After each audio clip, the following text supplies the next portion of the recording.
Depending on who you ask, being quiet can be both a blessing and a curse. There's nothing wrong with being quiet, but there are often certain stereotypes or assumptions people make that might not be entirely true. Not all quiet people are introverts, but they share similar traits and behaviors.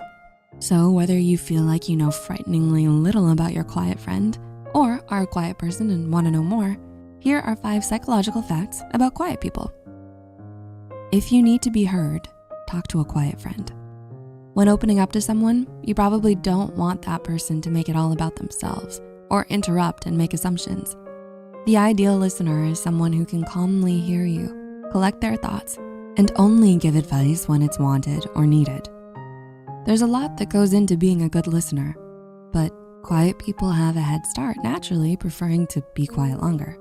A 2020 study published in the International Journal of Listening found that empathetic listening improved interpersonal relationships greatly.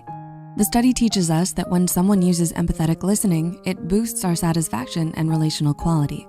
Basically, putting the time into listening to someone properly will reduce the chance of conflicts coming up later. Anyone can empathetically listen, but some might find it more difficult. When trying to listen, we tend to want to offer solutions and steer the conversation's direction. The problem is that the person who should be listening is trying to control the conversation. There should be 2 roles, a speaker and a listener.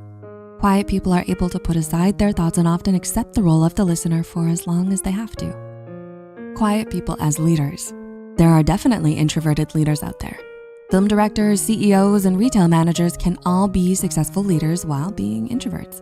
These people are in important positions and by the nature of their roles as leaders, have to cooperate with people all day, every day. So how do they manage to lead despite seemingly not having ideal extroverted traits for leadership? It comes down to how they interact with the people they lead. As author Carmen Nobel writes, both types of leaders, the extroverts and the introverts, can be equally successful or ineffectual, but with different groups of employees. An extroverted leader will take the reins and feel comfortable with telling people exactly what is required of them and delegating. An introverted leader is far more effective when working with passionate team members who have their own ideas. An introverted leader is able to understand and fully utilize their strengths and their team strengths. This is why they're so effective in creative fields like film. They're able to get the best out of their team skills.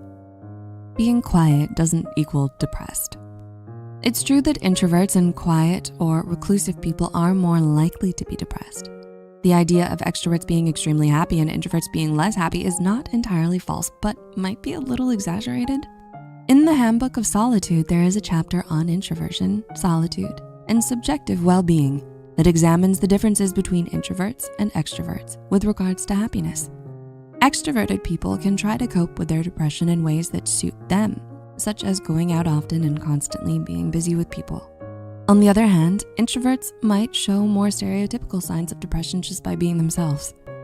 Extroverts do tend to be more happy, but according to the Handbook of Solitude, that also depends on how you measure happiness. Being quiet doesn't make you more creative or intelligent, but neither does being loud. The relationship between personality traits, creativity, and intelligence is a subject that has been investigated quite thoroughly. If we imagine the kinds of people we think of as intelligent in movies or video games, you might think of someone who is quiet or reserved, someone who is always deep in thought and away from the crowd. While this sort of archetype definitely can exist in real life, it probably isn't the majority. It should be said that being quiet or being an introvert doesn't inherently make you more intelligent or more creative. In her 2007 dissertation, psychologist Talana Nade found that there is a relationship between someone's creative ability and their intelligence. The traits found in a person that is more creative and intelligent were the opposite of what you'd expect from the stereotypes in movies. They found that risk-taking, playfulness, sense of humor, openness to new experiences, freedom, flexibility, and originality were all common amongst the more creative and intelligent individuals. But these traits don't necessarily describe a loud person. They might be more outgoing and have all of these traits and still be quiet. Things such as confidence and positive self-image seem to correlate with greater creativity. Other studies suggest that there is absolutely no correlation between creativity and personality traits, so take it all with a grain of salt. They are more self-aware, for better or worse. To get a quiet person to talk can be a bit of a tall order. Sometimes quiet people stay quiet just because of their self-awareness. When we're in a casual social setting, our focus should be on projecting outwards and engaging with the people around us. Self-awareness is a good thing. It keeps you grounded, but it comes with downsides. Do you ever feel like you can't fully appreciate a situation because you're too self-critical or overanalyzing? At parties, everyone else seems to be lost in conversation, having fun, and generally letting loose. But when you have to talk, you're still considering every word you say, carefully contemplating everything around you, and just generally feeling like a fly on the wall. This can be fun to know that you're seeing the bigger picture, but it can also feel alienating. Behavior specialist Elaine Morin and James Everett explain that whether your self-awareness is helpful or harmful depends on your inner speech, or the way that you think. If your thoughts are cold and harsh, and you feel like a recluse in social situations, then maybe your self-awareness is taking out all the fun when you're social. But if you enjoy being quiet around your friends and feel at peace while simply existing in the same space, then your self-awareness is enhancing a situation that, as an introvert, you might not get a lot of fun out of.